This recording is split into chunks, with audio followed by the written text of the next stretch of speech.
Welcome to my Uldaman Legacy of Tyr Mythic guide. In this video, we're going to be covering all the important things that you need to know about this dungeon, as well as breaking down all the mechanics that you guys are going to need to do for all the boss fights. This is going to be a series just like my class guide videos, however, I will continue to make these until I cover all the dungeons for Season 2. But before we begin, be sure to leave a like on this video and subscribe to the channel if you haven't already. So with that out of the way, let's begin. So let's talk about the trash before you get to the first boss. The Stone Vault Geomancers are going to be casting two separate abilities. The first one is Stone Spike, and the second is Chain Lightning. These both need to be interrupted.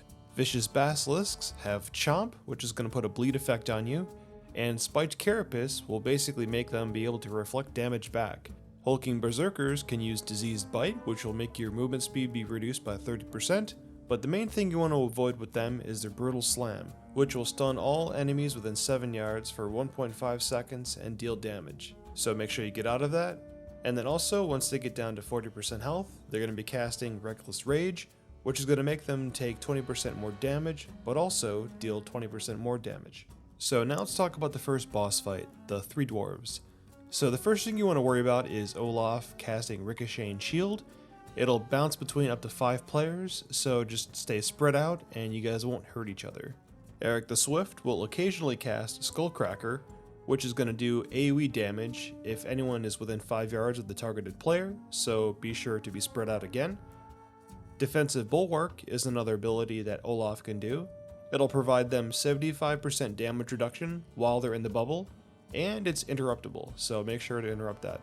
Once the dwarves are low in HP, they'll do Longboat Raid, which will make them jump inside their boat and start shooting searing cannon fire at targeted locations. Make sure you're running out of the circles and you're not standing in fire. Pretty big brain stuff here. And in this last phase, you're probably going to want to start focusing one target at a time, because with every dwarf that's up, they're going to be casting the cannonball fire much faster. And now specifically for tanks for this fight, Balog will cast Wild Cleave, which is going to be a really good time to pop some active mitigation. And of course, it's called Wild Cleave, which means it's going to cleave. So anyone in front of them within 10 yards is going to get hit, so always try to face them away from your party. And then one final thing to worry about as a tank for this fight, Balog will be casting a spell called Heavy Arrow, which cannot be interrupted. It fires in a straight line, so always just keep that in mind so that your party members are not going to be getting hit in the back with that. And then finally, for healers on this fight, just try to be mindful that Eric the Swift will be casting Dagger Throw at random players, so always be quick to top them up. So before you get to the next boss fight, you are going to deal with a new ad called Burly Rock Throwers. They have an ability called Throw Rock, which cannot be interrupted, so just be super mindful of that because it does a ton of damage. And now let's talk about the Bromach boss fight.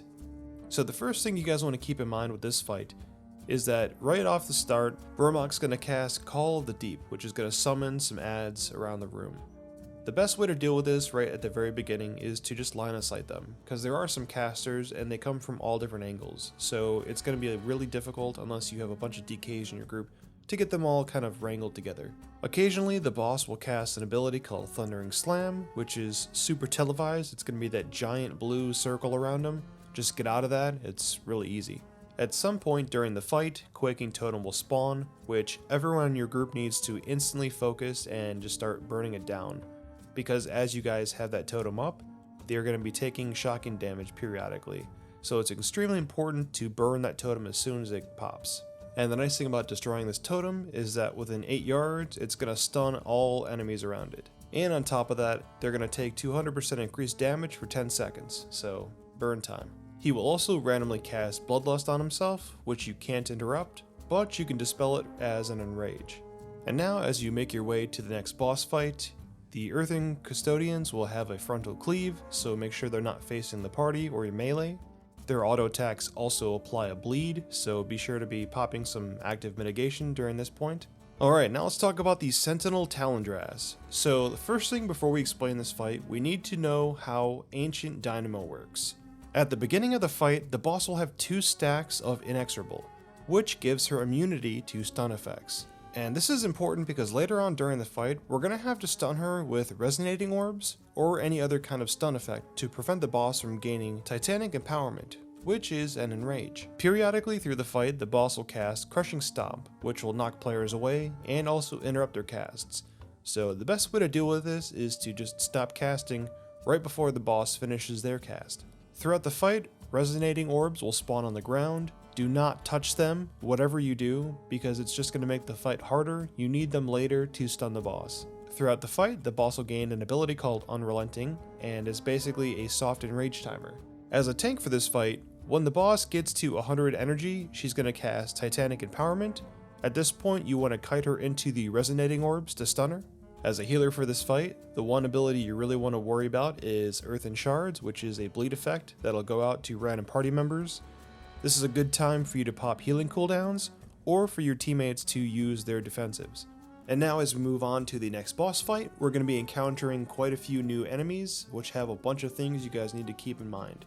Earthen Weavers have an ability called Stone Bolt that you need to interrupt. They also have a channeling ability called Hail of Stone, which needs to be stopped as well. It's very important. The only way to really deal with this is to stun or use some kind of knockback. Runic Protectors use an ability called Fissuring Slam, which is going to leave a pool on the ground that deals damage. Do your best to not stand in it. They'll also cast Earthquake, which is an AoE damage that cannot be line of sighted, so for this it's probably best to pop defensives.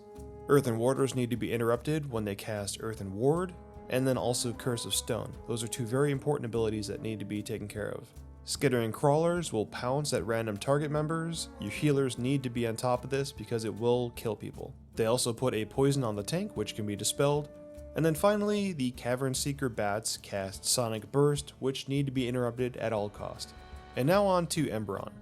So during the fight, Emberon will cast Unstable Embers on everybody, which basically just needs to get everyone to spread out and don't overlap circles.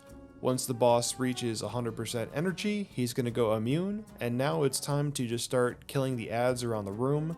There's going to be fire beams that go around the room kind of rotating, so just work your way around the room killing adds and don't get hit by any fire.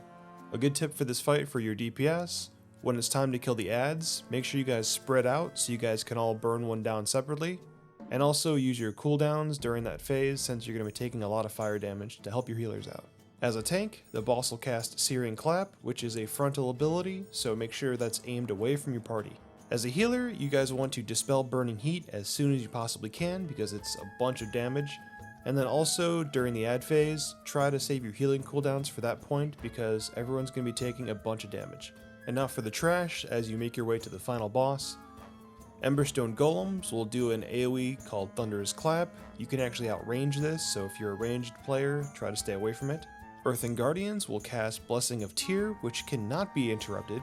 It's going to basically create a bubble on the ground for anyone that's inside it. They're going to be doing more damage, and this is just for adds, not for players. So the tank needs to pull them out of that bubble as quickly as he can. The Infinite Time Reavers will apply a debuff called Stolen Time, which needs to be dispelled. And now for the final boss, Chrono-Lord Delos. Periodically he will cast Eternity Orb. Make sure that you guys dodge that animation on the ground, and then also after he's done casting it, there's going to be an Eternity Zone kind of circle that spawns on the ground, which will get bigger as the fight goes on. The boss also has a Wing Buffet knockback ability, and it also interrupts you, so be sure that you don't have your back towards any of those Eternity Zones on the ground, and also be sure to stop casting. As a DPS, make sure that you stand in the temporal zones during the rewind time flow phase, which is going to give you a huge haste increase, and also use your defensive cooldowns and watch out for time sink. As a tank, make sure that you got Sand Breath pointed away from the group because it's a frontal cone ability. As a healer on this fight, make sure that you pop your healing cooldowns during rewind time flow because everyone's going to be taking a bunch of damage. That will conclude our guide on Uldaman Legacy of Tyr for Mythic. If you guys got something out of this video, be sure to leave a like and subscribe to the channel if you're new here. Thanks for watching, and I'll see you guys later.